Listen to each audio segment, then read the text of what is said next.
Okay, за what's good everyone?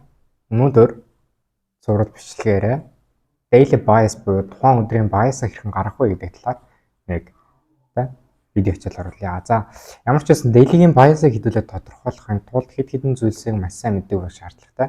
Bias тодорхойлно гэдэг нь бол айгүй энгийн боловч айгүй төвөгтэй олон зүйлийг шаардлагатай байгаа. За та бүхэн одоо яг Nasdaq-ийн daily-гийн chart гарч ирсэн байна тийм. Тэгээ ингээд ерөнхий бол uptrend, өслийн трендтэй байгаад. Яг энэ өслийн тренд өснө гэдгийг бид нар мэдээд байгаа ч гэсэн өөрсдөө яг хаана арилжаанд орохоо мэддэггүй ч гэдэг юм уу та. За тэгвэл daily bias-ыг ойлгохын тулд бид нар хамгийн ихний зүйл бол цагийг ойлгох хэрэгтэй. Цаг гэдэг зүйл бол фрактал байдаг. За фрактал гэдэг нь юу гэсэн үг вэ гэхээр том цаг дээр явж байгаа хөдөлгөөн, дунд цаг дээр явж байгаа хөдөлгөөн, бага цаг дээр явж байгаа хөдөлгөөн яг нэг чигийг илтгэх хэрэгтэй байдаг. За энэ юу гэх юм бэ гэхээр за бидний том цагийн чиглэл буюу магадгүй daily-гийн, weekly-гийн чиглэл uptrend-тэй байлаа гэж бодоход энэ чиглэл байлаа гэж бодоход бидний дунд цагийн чиглэл ч гэсэн тодорхой чиглэлийн хугацаанд uptrend-ийн хөдөлгөөнийг эхлүүлсэн байх шаардлагатай. За дунд цагийн чиглэл uptrend-ийн хөдөлгөөн эхлүүлсэн байгаа бол бага цагийн хөдөлгөөн ч гэсэн тэн дээр uptrend хөдөлгөөн эхлүүлсэн байх шаардлагатай. Яг энэ fractal хөдөлгөөн маань өөрөө ханшийн хөдөлгөөнийг уншихад ойлгомжтой яг хаана хэдийдэн арилжаанд орох вэ гэдгийг илтгэхэд өгчдөг гэсэн. Тэгвэл яг энэ fractal хөдөлгөөнийг бид нар ойлгохын тулд хоёрдугаар шаардлагатай зүйл бол liquidity буюу stop run-ыг бид нар ойлгох хэрэгтэй. Stop run юу вэ гэхээр тодорхой хэмжээний чиглэлийн хугацаанд ханш маань айгүй өсөд идэг. За энэ чинээс нь buy day гэтэл ханш маань ингэж орж ирсэн ингээ гараад ирдэг. Энэ яах гэдэг нь вэ гэхээр stop hunt буюу liquidation sweep-үүд явагдаж байгаа гэсэн. За энэ liquidation sweep хийж байгаа энэ хөдөлгөөн маань том цагийн сонирхлын бүс буюу higher time frame point of interest гэж ярьдаг. Fair value gap, breaker block, propulsion block, inversion fair value gap, breaker block, order block юу ч байдаг нэ том цагийн бидний мэддэг point of interest-үүд байх шаардлага. Энийг premium discount array гэж нэрлэдэг. Тэнгуудаа товчлоод PD array гэдэг нэрлэдэг. За тэгвэл PD array гэдэг байгааг бид нэр яаж яг зөв PD array тодорхойлох юм бэ? Ердөөсөө Fibonacci татчихагаад equilibrium буюу 50%-аас доод хэсгийг бид нэр discount, 50%-аас дээд хэсгийг бид нэр premium гэж нэрлэдэг. За тэгвэл бид нар uptrend-ийн чиглэлийн хөдөлгөөнд орж байгаа бол ердөөсөө бид нар premium дээр байтахгүй аль болох бид нар discount руу оруулж ирсэн хөдөлгөөнд дээр buy арилж амрах хэрэгтэй. 50-аас доош. За тэр дундаа ханшны ICT smart money concept дээр ч концепцууд дээр ч тэр 0.62 болон 0.79-ийн дундах энэ зайг бид нар optimal trading tree буюу OTE гэж нэрлэдэг. За тэгвэл яг энэ OTE нь болохоор яг арилжаанд орох хамгийн сонирхолтой бастай тохиромжтой бүс гэж нэрлэгддэг. За OTE болон equilibrium хоёроо бидний анхааралтаа тавих хэрэгтэй хамгийн чухал цагууд гэж хэлж байна. За окей.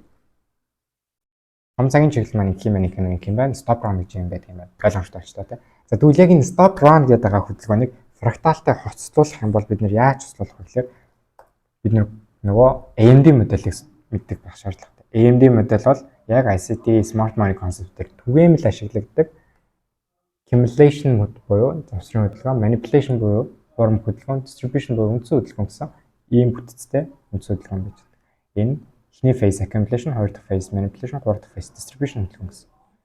Зэрэг чиглэлд ч гэсэн ялгаа авахгүй адилхан accumulation буюу завсрын хөдөлгөөн, consolidation явлаа, manipulation sell side явлаа, distribution. Яг ялгаа авахгүй адилхан accumulation, manipulation, distribution. Яг энэ сигнатур хөдөлгөөн буюу та яг энэ нэг юм гарын үсэг шиг юм ойлгомжтой хөдөлгөөн бол ханшны хувьд өдөр тутамдаа биш ч гэсэн 7 хоногтаа бол зайлшгүй нэгээс 2 удаа бат үүсдэг. За тэгвэл хэдүүлээ энийг цаг багсаж байгаа арилжааныхаа хөтөлбөр дээр харъя л та. Жишээлбэл үйл өдрийн хугацаанд accumulation буюу моменттэй завсрын хөдөлгөөн явуулаа, manipulation хөдөлгөөн явуулаа, distribution гэж гарч ирсэн. Энэ хөдөлгөөнийг бид нар accumulation, manipulation, distribution. За боли энэ accumulation-ыг бүр томруулаад авах юм бол энэ хэмжээний range тодорхойг доошоо stop hunt буюу liquidation хийгээд дэше гарч ирсэн. За одоо тэнгуут нь нөгөө optimal trading tree-ийн fractal гэдэг юм сурсан юмудаа хоцлоод авах юм бол low-аас нь high хүртэл татаад арахлаа equilibrium шалгаад дэше төсөл хөдөлгөөнөд байна. За боли энэ дараагийн өсөлтийн хөдөлгөөнд энэс accumulation, manipulation, distribution гэсэн хөдөлгөөн байна. За энэ AMD модельийг анзаараад харах юм бол биднэрт OT руу орж ирсэн equilibrium хүрсэн үг харахлаа. За яг бидний 0.62 буюу optimal trading tree дээрээс manipulation орж ирлээ.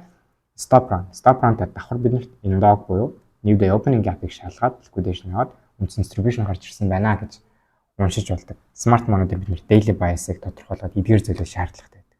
За тэгвэл яг daily-гийн bias-ыг тодорхойлоход бид нэр weekly-гийн bias болон өмнөх өдрийн ханшны хөдөлгөөн, өмнөх 7 хоногийн ханшны хөдөлгөөн яаж явагдсан гэдгийг мэдэх хэрэгтэй гэсэн. За тэгвэл weekly хөдөлгөөн дээр хэдүүл ханшаа уншиж үзэл. Weekly хөдөлгөөн дээр. За магадгүй random нэг week-ийг хэлүүлээ. Сонгоод авчил. За нэг random week. За одоо энэ нэг бүтэн 7 хоног явагдаад дууссан. Энэ 7 хоногийн хөдөлгөөнийг анзаараад харах юм бол биднэрт өмнөх 7 хоногийн хаяа бүтэн body-гээ хаагдсан. Өмнөх 7 хоногийн low ба. Тэгэхээр энэ хөдөлгөөн яасан бэ гэхээр higher high гарч ирсэн 7 хоногийн хөдөлгөөн юм дээ. Тэгэхээр ми дараагийн 7 хоногийн bias ерөнхий bullish candle гарч ирнэ. Гэхдээ ногоон candle гарч ирэхийн тулд бид нар сая юу шаардлагатай болсон бэ гэхээр premium discount буюу те магадгүй өмнөх range-ийн equilibrium 50%-аас доошо дараагийн candle маань орж ирээд ингэхдээ manipulation хийгээд дараагийн 7 хоног доод зүгөө хийгээд дараа нь distribution дээшээ гарч ирээд 7 хоногийн бүтэн лав ногоон хаагдах боломжтой гэж уншигдах. Тийм таамаглал байна те. За энийг эргээгээд daily-ийн chart руу оруулаад харчих. За daily-ийн chart руу оруулаад харах юм бол энэ анзаараад харуул 5 дахь, 4 дахь, 3 дахь, 2 дахь нэгт гээд 7 хоногийн лааны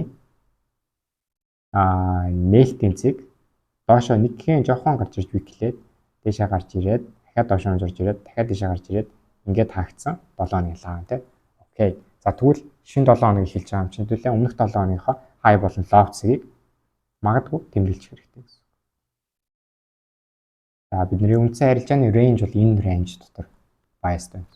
За тэгвэл өнөөдөр нэгд өдөр би яаж харах вэ гэхээр нэгдийн өмнөх өдрийн лав буюу энэ candle маань нэг тийм liquidity хамаад өмнөх өдрийн хаяа хамаад доторх range-нд хаагдсан хөдөлгөөн харагдаж байна те.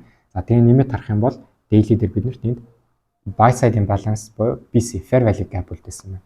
За fair value gap үлдээсэн байгаа юм чинь нэгд өдрийн хөдөлгөөн магадгүй энэ доошо gap руу хатгаад доод зүгийгээд дараагийн хөдөлгөөн expansion явах боломжтой гэж хэлж байна. За миний bias бол одоо нэгд өдрийн bias бол автоматар bearish буюу доош онж орж ирж зүү их шаардлагатай гэсэн bias руу шилжиж байгаа гэсэн weekly-гээ. За тэгвэл AMD моделийг quarterly-тэй холбох юм бол бидний 7 хоногийн хөдөлгөөний маань нэг дахь өдөр маань accumulation, хоёр дахь өдөр маань manipulation, гурав дахь өдөр маань distribution, дөрөв дахь өдөр нь болохоор эсрэг чиглэлийн reversal юм уу? Эсвэл continuation үргэлжлсэн хөдөлгөөн гэдэг 5 дахь өдрийг бид нэр AMD дээр тооцоолгүй хайчдаг байна. За тэгвэл нэгд өдөр accumulation байх магадaltaй. За магадгүй энэ заавал явах халаагүй. Бид нарт нэгд өдөр consolidation ч юм уу те reversalтай AMD-ийн эхнийх нь яваад X гэж нэрлэдэг. Consolidation reversal гэж магадгүй шүү дээ өмнөх өдөр. Тэгэхээр энэ дээр харах юм бол те хаяа авцсан гэдэг чинь надад бол reversal буюу эсрэг чиглэлийн хөдөлгөөн хэлэх магадaltaй гэж үзсэн тренд. За хоёр дахь өдөр дээр маань магадгүй accumulation, гурав дахь өдөр дээр маань магадгүй manipulation, дөрөв дахь өдөр дээр магадгүй distribution гэсэн XAMD модель бас явагдах магадaltaй. За окей эдрийг устгачаа. За нэгд өдрийн миний боломжит хөдөлгөөн шууд дэше гарч ирэх магадaltaй. Эсвэл gap руу усууд дэше гарч ирэх магадaltaй гэсэн хоёр сонголттой те. За шууд дэше гарч ирэхгүй нөө жоохон засварын хөдөлгөөн авах хэрэгтэй гэдэг.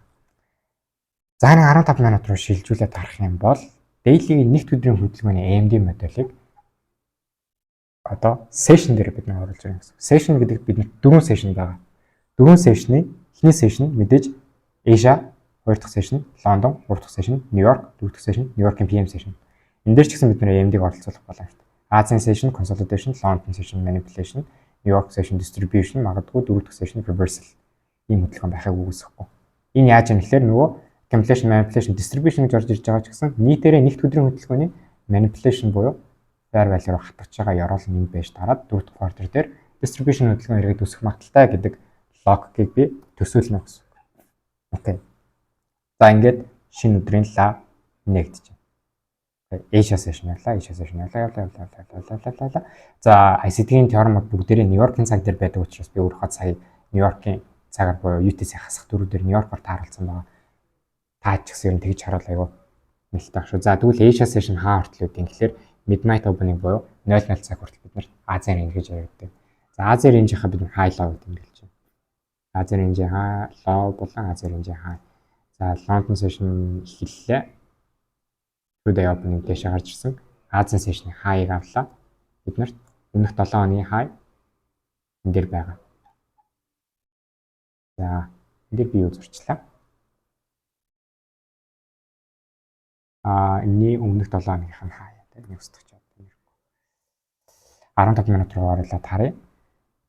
Аншны хөдөлгөөн маань Азийн хаяа авцсан. Одоо надад энд үлдээсэн daily fair value gap болон энэ лоог би liquidity болгож авнаа гэсэн. 5 өдрийн лоо. Магадгүй нэгтийн хаяа авчаад доошо manipulation хийчихээ үгүйсэхгүй тийм. За нэгтийн хаяаг бол одоохондоо аваагүй. хэлүүллээ. За нэгтийн хаяг авсан. Одоо миний daily fair value gap руу орж ирэхийг үлээгээд байгаа гэсэн. За Лондонгийн session дуусаад Нью-Йоркийн session эхэлж байгаа нэг хэдүүл харалт. Нью-Йоркийн session Нью-Йоркийн цагаар 6 цагаас 6:00-аас эхэлж байгаа. 6:00-аас эхлээд AM session нь шөнийн 12 цаг хүртэл яваад 12-оос маргааш хаа 4:45 хүртэл PM session гэдэг явагдаж байна. Ингээ харах юм бол accumulation хөдөлгөөн явагдлаа. Лондон дэше гарч ирээд continuation явуулсан. Энэ баг consolidation байна. Тэнгүүд Нью-Йоркийн manipulation орж ирээд тэ энэ дээр бол reversal явагдсан байна шүү дээ. AMD моделийн X буюу reversal, consolidation, London consolidation, Нью-Йоркийн AM manipulation тэгээ үргэлжлүүлсэн distribution хөдөлгөөн гэж үзээд энэ өдөр бол дэше хандлагдах нэ гэж харагдсан. За тэгвэл нэгэнт энэ manipulation биднэрт тодорхой болчихж байгаа бол 15 минут руугаа ороод 5 минут руугаа ороод боломжит liquidation цэгүүдийг ажиглана гэсэн. Бодох чинь. За ингээд харах юм бол Нью-Йоркийн session дээр Лондон дээр электron хийж чадаагүй. Нью-Йорк гэхлээр бид доошоо sell side авсан. Энэ sell side авсан хөдөлгөөн юу авсан гэхлээр бидний midnight opening Лондонгийн ловыг аваад Азийн ловыг бол аваагүй орхисон.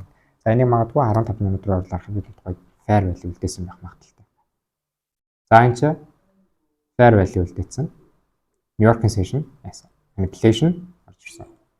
Яг нөгөө manipulation маань орж ирэхдээ хаашаа орж ирсэн бэ гэхлээр энэ лоос энэ хай хүртэлх бүгдийг татнаа. Ингээ харахад equilibrium дээр ирсэн байгаа. Equilibrium бол discount руу орж ирээд discount-ийн gap руу орж ирсэн. За тэгэхээр 1 минутаар би бол автоматар buy модель харна. 1 минутын buy моделийг харж байхад та анзаараад харах юм бол яг нөгөө AMD модель дахиад явагдсан. Энэ цаг хүртэл ингээ доош амар унаад ингээ байжснаа. Accumulation явагдлаа. 15 manipulation явагдлаа. Үндсэн distribution хөдөлгөөн явагдсан байна те. За тэгвэл яг энэ distribution хөдөлгөөний энд үлдээсэн fair value байна. Энийг одоо устгах. Энд үлдээсэн fair value дээрээс бид нар эхний trade энтрийг хийх боломжтой болоод. Stop loss-оо simple авахын доор тавьчих болно. За тэгээд TP яах? Бид нар intraday модель харж байгаа. Том цагийн bias бол мэдээж weekly fair value руу доош авах учраас хит амир дээш харах боломжгүй учраас Лондонгийн хаан хүртэл scalp trade хийгээд ингээд нэгэрсэн 5-тай маягийн TP авах боломжтой байжээ. За тэгвэл нэгд өдрийн bias нь тодорхой болчихж байгаа бол буцаад том цаг руугаа шилжүүлээд хоёрт өдрийн модель руугаа шилжүүлсэн. За нэгтгэд бол 7 оны high багтаа тогтдоггүй. За тэгээд continuation модель хараад хоёрт өдрийн хэвлээ. Одоо өмнөх өдрийн зурглалд тусдагч хэрэггүй та. За өмнөх 7 хоногийн high хэдүүл аваад display-ийг гараад ирсэн. За одоо л миний хувьд энэ ловоос энэ high хүртэл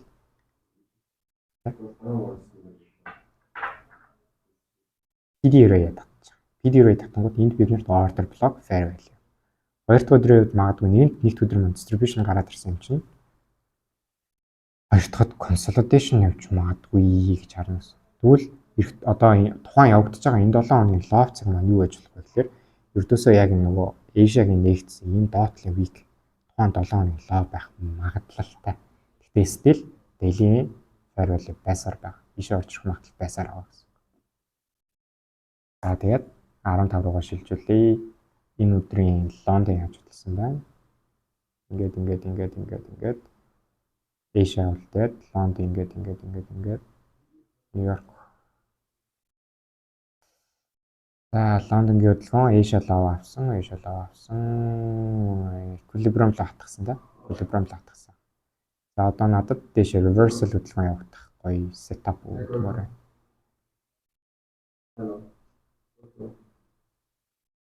За ингээ анзаараад харах юм бол Нью-Йоркийн session гэхлээр London manipulation, Asia consolidation, London manipulation. Биднэрт юу өгсөн гэхлээр change in the state of deliverable CISD. Change in the state үссэн чинь 5 минут гарч. Одоо энтрийг хайж эхэлнэ. Нью-Йоркийн open 9:30-аас аягүй хүчтэй хөдөлж эхэлдэг.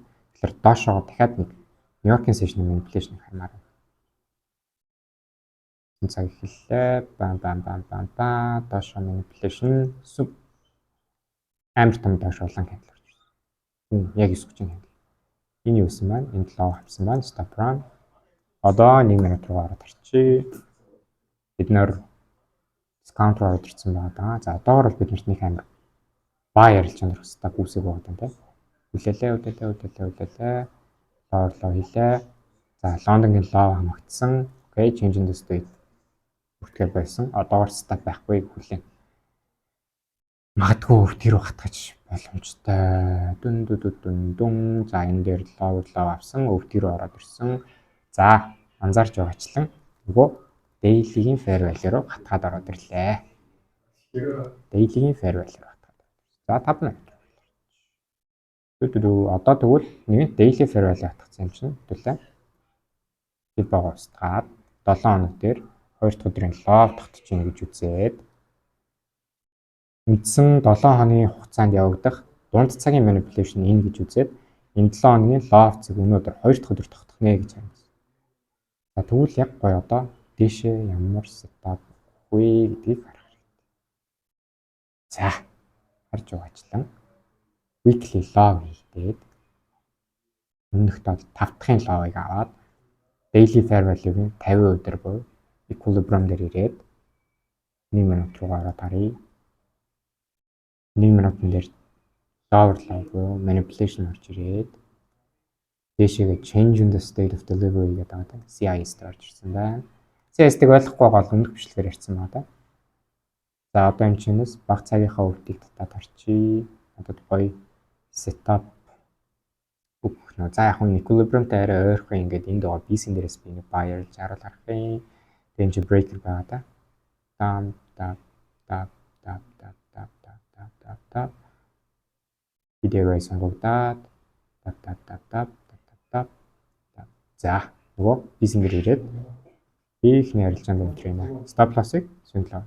За энэ таамаг болохоор бүр яг нөгөө weekly-гээр хийсэн таамаг учраас энэ 7 хоногийн хай хүртэл явах магадaltaй гээд би хай хүртэл. За тэгээд нэг харьцах нь 5-тай арилжаа. Бам 15 руу оруулаад дурдан гүйлгчээ дөө. Дүн 3 дахь өдөр 2 дахь өдөр manipulation accumulation гээд 7 хоногийн хай тогтох нь гарч. Tuesday, Wednesday, Thursday, Friday 5 дахь хүртэл харнаа гэсэн үг шүү дээ. За нэлээд доошоо эргэж орж ирж байна. Эргээд дэшээ татчих байна.